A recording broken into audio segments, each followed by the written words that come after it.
Alright, tonight I'm going to be working on installing a new starter in my 1984 Mustang GT350. It's got the 5-liter V8. Having issues with the starter that's in there. Starts fine. I have a brand new battery. Actually starts right up. But if I drive somewhere, even if it's only 15 minutes away, I get out of the car, do whatever I'm doing, get back in, it doesn't want to start. And the battery's fine, the alternator's fine. What it is actually is the starter is it's getting so hot that it can't make contact. So it takes a good half an hour to cool down before I can start it up again. So we're going to go ahead and we're going to install a new high torque starter. This one here is from Late Model Restoration. It's their SVE model. Again, it's they call it a mini starter, high torque starter.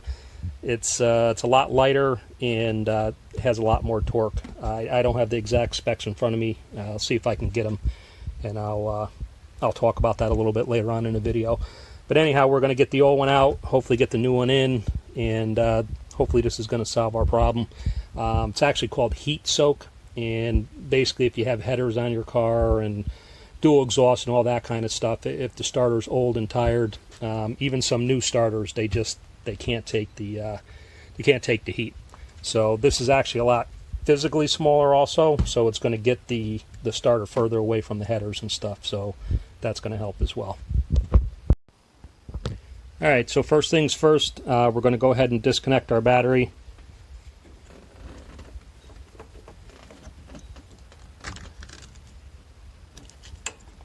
I always disconnect both. It's just something I do. Some people just disconnect one, but better safe than sorry. Only takes a second. Alright, so we're going to go ahead and remove the old starter. You got 2 bolts that hold it in, 1/2 inch. This one's on the bottom. That one's pretty easy to get at. The top one, on the other hand, is not easy to get at. It's right up by where your header meets your H pipe, so it's in a real tight spot. So you're definitely going to need to get out your bag of tricks to get at that. Trying to get this on camera if I can. Okay, you can kind of see it there. I have a 1/2 inch socket. I have a reducer. Then I have a swivel, and then I got a long extension. It's like a 12-inch extension. I don't know if you can see that there, but I'm going up through the front here. That's the front motor mount on the passenger side. That's the header, and you can see my extension right here. So that's the path I took.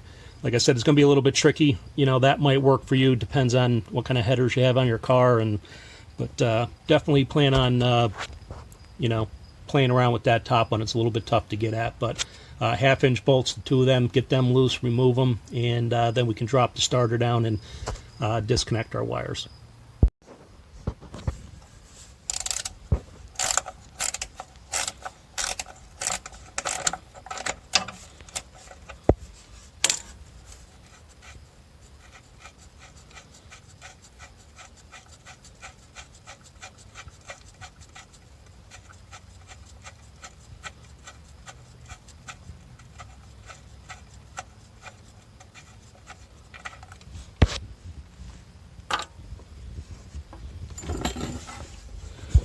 And once you get the 2 bolts out of there,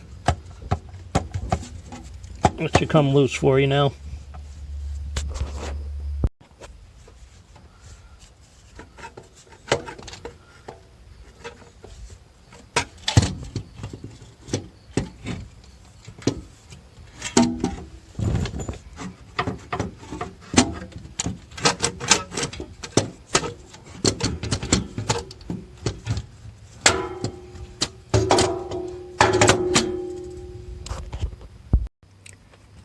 Alright, so get the starter in a position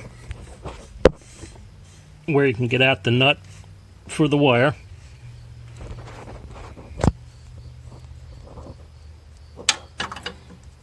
Get a 3/8 wrench.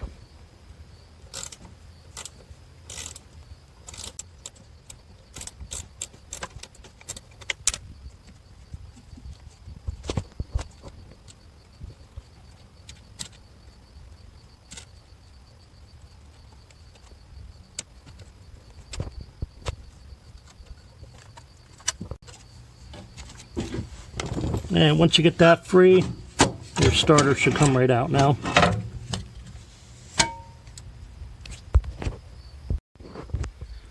Alright, so there's the old starter, there's the new starter.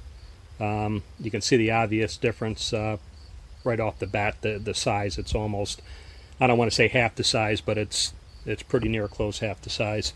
Again, I'll see if I can get the actual weight difference for you guys and the torque difference, but night and day as far as weight. So yeah, so I got the old one out. Definitely getting the old one out is not fun, especially when you're working on the ground up on jack stands, but just be patient.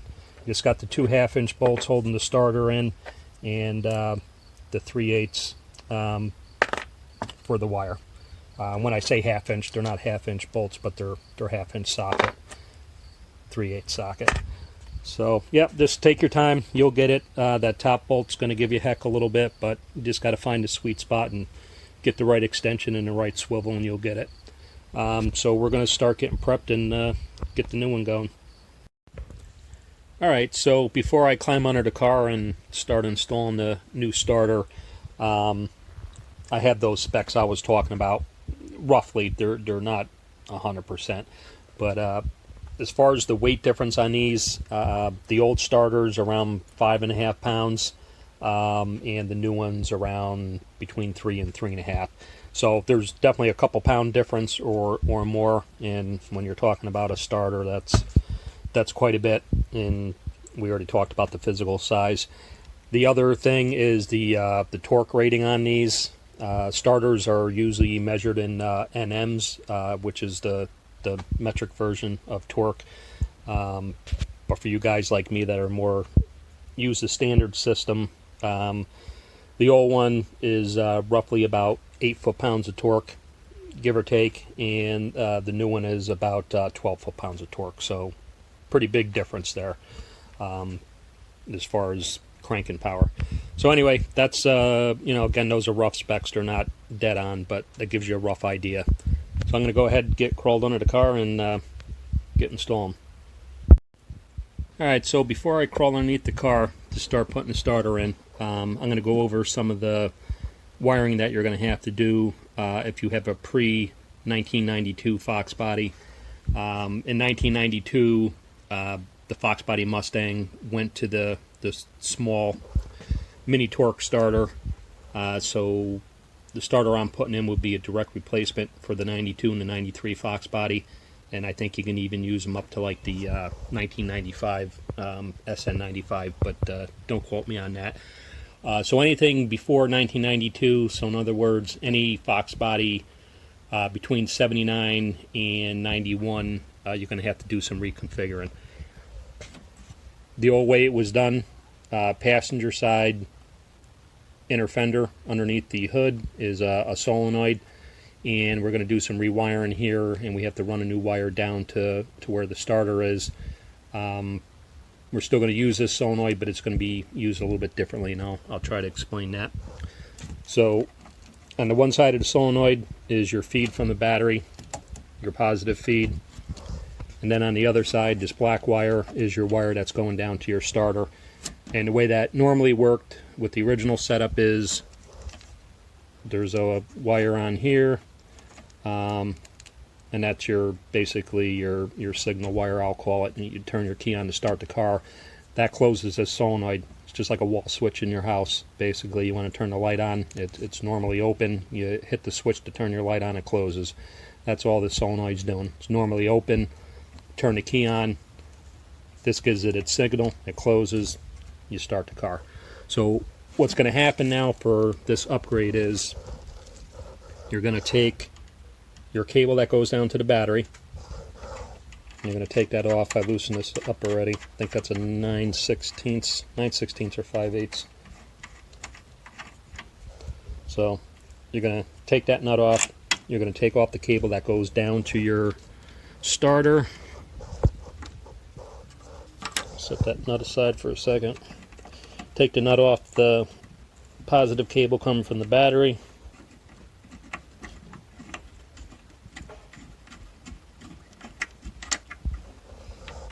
Alright, now take your cable that's coming from the starter,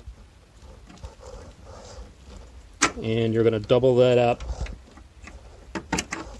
on the solenoid where the positive cable is coming from the battery.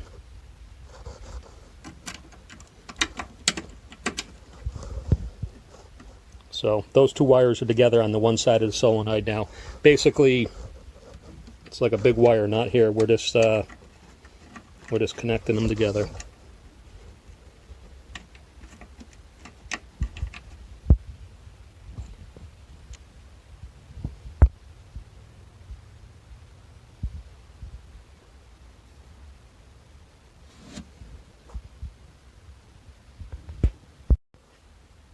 Alright, so hopefully you can see that. Again, on the bottom side of this solenoid, you got your red positive cable that comes from your battery, and you got your black cable that goes down to your starter. They're both on the underside of this solenoid. Put your nut back on, make that nice and snug. Now on the opposite side of your solenoid, you have the other stud, and you're going to want to hook your new trigger wire up to that. That's this red wire that came with the starter from late model restoration. If you go to the parts store and you just get a starter for a 92 or a 93 Mustang to do your upgrade, and you have an older Mustang pre-92, you're probably going to have to make your own trigger wire. It's basically a piece of probably 14 gauge wire. The bigger the better, but it feels like 14 gauge to me, 14 or 12 gauge. It's got an eyelet on each end, and basically one of them's got a bigger hole on the eyelet. That's going to go on this side of the solenoid, and make sure that's nice and tight. And then take your trigger wire and run it along your black starter wire that goes down to the starter.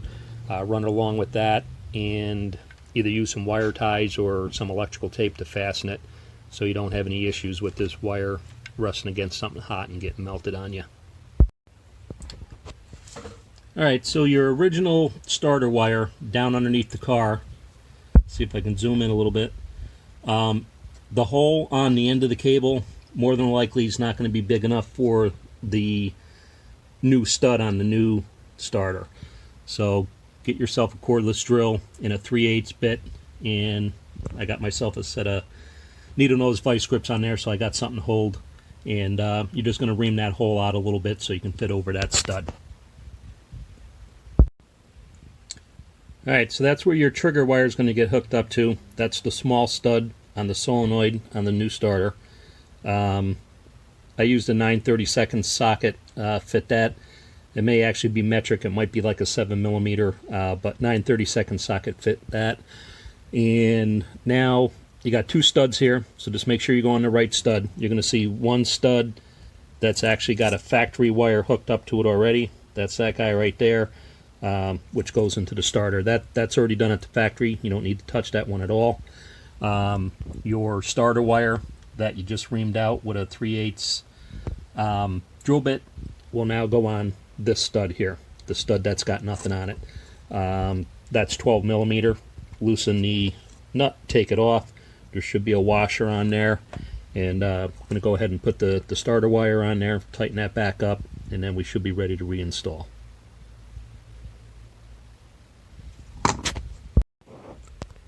Alright, so basically at that point, you get your starter back up in place, get your two 1/2-inch bolts through, your 1/2-inch socket head bolts, the one on the bottom, and I don't know if you can see that on the camera, there it is, your one up on the top.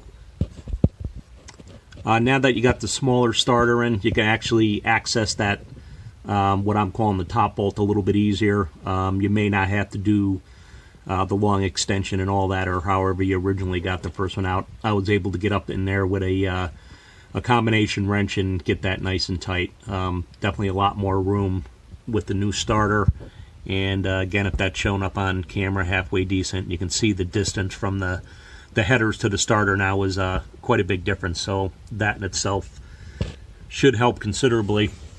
Then just, again, route your wires through. Make sure all your wires are wire tied out of the way. You might end up with a little bit of excess. I just wire tied that off for now. I still got to cut that one. So now we're going to go up and hook the battery back up and give it a test. I'm just going to point out real quick one of the issues I had. Again, my car's an 84. Yours may not have this issue. Maybe it will, maybe it won't, depending on the year and how it was built at the factory. But right here on the block of the motor, this is your negative terminal. That's bolted to the block right there. And also on that same nut, you can see this bracket right here. And that bracket is hooked up to your cable that goes to your starter, your main cable, your big cable that's coming off the solenoid up top, the one that you just drilled out the hole on and put on the starter. So anyhow, when I had to drill out the hole on that, there's only so much slack and it was kind of in an awkward spot. So what I had to do was disconnect the bolt right up here on the block, and that gave me a little more slack on the wire, so I was able to pull it down more. Then I was able to drill my hole without any issues. So all said and done, I think you would have had to done that anyway, even if it wasn't for drilling the hole, because once I got that on the starter, I think you're going to need that slack too to get that wire on the starter. Because once I got the starter now in place and it's bolted in, when I went to put this bracket back on, it just barely reached back to the hole where it was bolted on. In fact, I had to take my needle nose pliers and bend it a little bit just so I can get that nut back on. So just wanted to point that out. You may or may not have to deal with that, but I did. Not a big deal. You unbolt it, gives you the slack, you put your starter in, and then just bolt it back in place. You might have to bend it a little bit like I did, but at the end of the day, not a big deal, but just be aware of that. Alright, so at this point, your starter's in, you're all bolted up. Put your positive and negative battery terminals back on. Make sure you didn't forget to tighten anything, and we should be able to give this a quick try. So I'm going to go ahead and do that.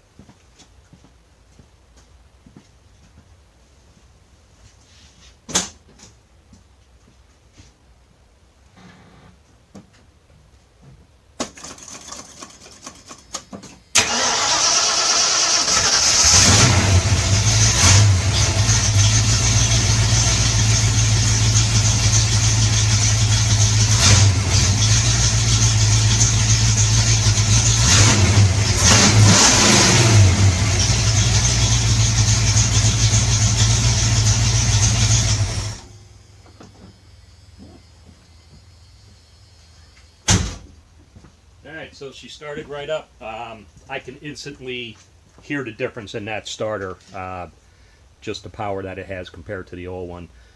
So looking forward to being able to take this out for a ride and not get stranded. So that's pretty much it in a nutshell to put that in. It's not a bad job. I would plan on a couple hours, working on your back in your garage.